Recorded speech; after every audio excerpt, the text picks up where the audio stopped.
مفتی صاحب ایک قوالی ہے جس میں یہ لفظ استعمال کرتا ہے بھر دے جولی میری یا محمد، کیا یہ شرک مشابہ ہے؟ دیکھو الفاظ تو خطرناک ہیں، بھر دے جھولی میری یا محمد صلی اللہ علیہ وسلم، الفاظ تو شرک کے قریب قریب ہیں. اگر اس میں یہی نیت ہو کہ نبی صلی اللہ علیہ وسلم وہاں سے بیٹھ اپنی قبر مبارک سے جہاں سے چاہیں میری جھولی بھر سکتے ہیں اور میری مدد کر سکتے ہیں، تو یہ تو شرک ہے.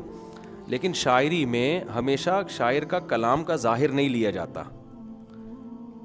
جو شاعری ہے نا وہ تخیلاتی دنیا کی ایک ہوتی ہے، اس میں مبالغے ہوتے ہیں، تو اس میں فوراً کفر کے فتوے لگا دینا یہ ٹھیک عمل نہیں ہے.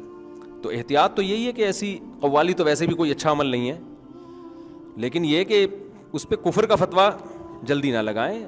شاعر کی پتہ نہیں کیا نیت تھی، تو وہ ہم شاعر سے زندہ ہوتا تو ہم اس سے پوچھ لیتے. لیکن بہرحال احتیاط کے خلاف ہے، احتیاط کے بہرحال خلاف ہے. تجدید ایمان کا طریقہ کلمہ پڑھ کے دوبارہ اسلام قبول کرے، اور جو کفریہ جملہ اس نے نکالا ہے اس سے توبہ کرے. جس کے سامنے نکالا ہے اس کو بھی بتائے کہ میں نے اس سے توبہ کی ہے. لا علمی میں انسان کافر نہیں ہوتا.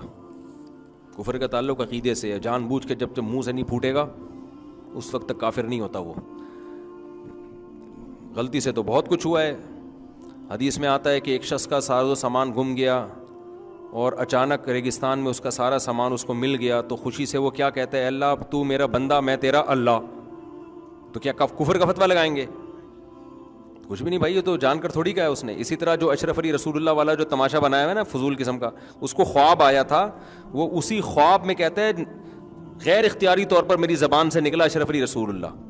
تو پھر حکیم الامہ نے اس کو، چونکہ وہ ڈر لگ رہا تھا کہ پتہ نہیں میں کافر تو نہیں ہو گیا، تو اس کی خواب کی ایک اچھی تعبیر بتا دی. انہوں نے خواب کی کیا کر دی، اچھی تعبیر بتا دی.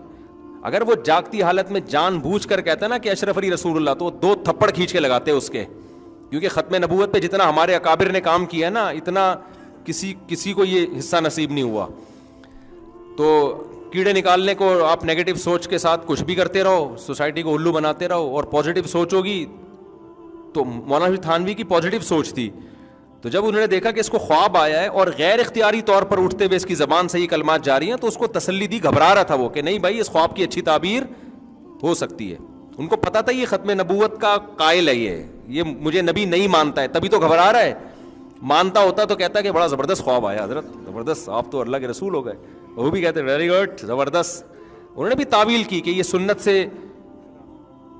سنت کے قریب ہونے کی علامت ہے. اس پہ میں پورا بیان ریکارڈ کروا چکا ہوں. مفتی صاحب کیا یہ واقعہ سچ ہے کہ حضرت بلال نے اذان نہیں دی تھی تو صبح نہیں ہوئی؟ یہ واقعہ صحیح نہیں ہے بھائی.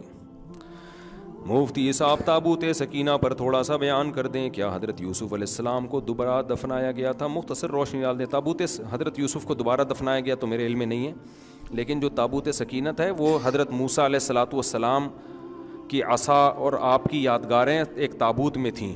تو چونکہ پیغمبر کی چیزیں تھیں اس میں بڑی برکت تھی، تو بنی اسرائیل جب بھی جنگوں میں جاتے وہ تابوت ساتھ لے کے جاتے، اس سے ان کو ایک اطمینان ہوتا اور اللہ اس کو فتح عطا فرماتے. تو بعد میں بنی اسرائیل کے وہ بکسا گم گیا، تو اللہ نے بنی اسرائیل پر احسان کیا کہ ایک نبی کو حکم دیا کہ ان کو میدان جہاد میں لے کر جائیں. تو پھر اللہ نے ان کو وہ تابوت سکینت ان کو دوبارہ دے دیا تاکہ ان کو یقین ہو جائے کہ اللہ ہمارے ساتھ ہے. سمجھتے ہو؟ خواب میں کسی کو مرے ہوئے دیکھنا یا کسی کے شہید ہونے کی اطلاع دیکھنے کی تعبیر. مرے ہوئے دیکھیں گے تو یہ نہیں ہے کہ مر جائے گا. وہ کوئی شہید ہوتا ہوا دیکھ لیں تو ہو سکتا ہے یہ لمبی عمر کی علامت ہو، کیونکہ شہید کسے کہتے ہیں؟ زندہ ہوتا ہے نا. تو ہو سکتا ہے خواب میں اشارہ ہو گیا بندہ کیا ہے، مجھے دیکھ لیا شہید ہوتے ہوئے، تو ہو سکتا ہے ہماری ایک اور شادی ہو جائے. تو شہید چونکہ خوابوں کی تعبیریں ہوتی ہیں نا، خوابوں کی کیا ہوتی ہیں؟ تعبیریں. تو اس کی تعبیر یہ ہو سکتی ہے کہ شاید اللہ لمبی عمر دے. تو یہ تعبیر میرے ذہن میں آ رہی ہے. اور خواب کی جو تعبیر بتائی جائے وہ پوری ہوتی. پھر بھی موت کے لیے تیار رہنا چاہیے، ٹھیک ہے نا. ہر وقت ہو سکتا ہے اگلے بیان سے پہلے آپ ان کو پکڑ رہے ہو جا کے. تو اچھا ماشاء اللہ. آپ آتے کہاں سے ہیں؟ یوٹیوب پہ سنتے تھے بیان؟ ماشاء اللہ. تو اور کوئی پرچی تو نہیں ہے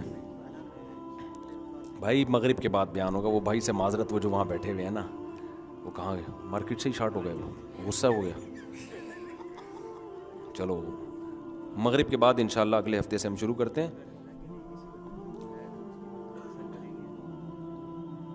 اللہ کے لیے کسی کا دل دکھایا ہے نہیں، پھر بد دعا اثر نہیں کرے گی.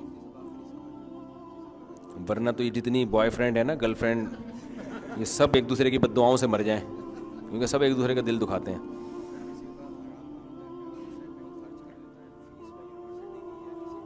جلدی کرو خرچ، اگر خرچ کر رہا ہے نا تو اسپیڈ سے خرچ کرو. اتنا ٹائم وہ خرچ کرنے میں نہیں لگاتا. اماؤنٹ بھی صدقہ کرنا پڑے گا. کیا کیا اس نے؟ وہ کھا گیا نا، ہاں تو وہ حرام کھایا نا، وہ صدقہ کرنے پڑیں گے. تو اپنے گھروں میں بھی میرے بھائی اسلام لے کر آؤ، اپنی ذات پہ بھی کیا لے کر آؤ؟ اسلام. یہ قابل تبدیل نہیں ہے.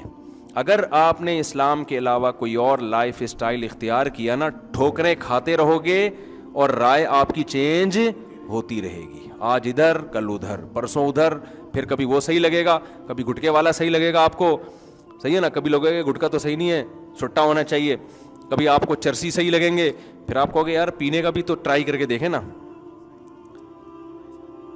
پھر کبھی آپ کہو گے یار فلمیں دیکھنی چاہیے، کبھی نہیں دیکھنی چاہیے، کبھی یہ ہونا چاہیے، کبھی وہ ہونا چاہیے، گرل فرینڈ ہونی چاہیے، نہیں ہونی چاہیے، ابا اماں کے ساتھ کیسا سلوک کرنا چاہیے، ہونا چاہیے یا نہیں ہونا چاہیے.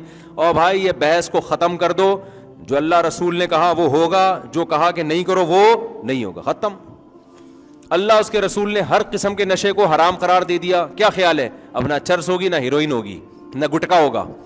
کیوں گٹکا کیوں نہیں ہوگا؟ اس لیے کہ نقصان دہ چیز ہے بھائی. لا تہلکوا انفسکم، ہم اپنی باڈی کے مالک نہیں ہیں. اللہ نے کہا اپنی جان کو تم ہلاک نہیں کر سکتے.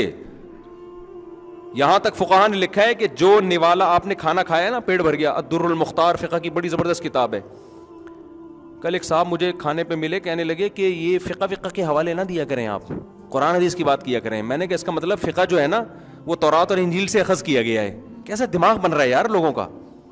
میں نے کہا فقہ میں جو لکھا ہوتا ہے وہ قرآن حدیث ہی سے لکھا ہے. ہاں کوئی بات اگر کسی انسان نے غلطی سے غلط لکھ دی ہو تو وہ پھر ہم اس کی کریکشن کر دیتے ہیں، بھائی یہ ٹھیک نہیں ہے. غلطی تو ہر ایک سے ہو سکتی ہے. تو حضرات فقہاء نے لکھا ہے، الدر المختار بڑی مشہور کتاب ہے، کہ جو نوالا آپ نے جب کھانا کھا لیا نا، آپ کو تسلی ہو گئی، اب آپ کو پتہ ہے یہ والا جو میں نوالا لے رہا ہوں نا، یہ میری صحت برباد کرنے کے علاوہ کوئی اور کام نہیں کرے گا. اب اس سے کیا ہوگی؟ تو وہ نوالا آپ کے لیے جائز نہیں ہے. ٹھیک ہے، کچھ نوالے ایسے ہوتے ہیں ٹرائی کرتا ہے انسان، وہ اس کو اس میں داخل نہیں کریں گے ہم. لیکن ایک حد تو ایسی آئے گی نا. ہم تو ٹرائل بیسس پہ کھا رہے ہوتے ہیں نا، کہ یہ پیٹ تو بھر گیا، جتنی ضرورت تھی ہو گئی پوری، یہ والا نوالا شاید میں بھی اس کی ضرورت ہو، نہیں تو ہو سکتا ہے نہیں بھی ہو، لیکن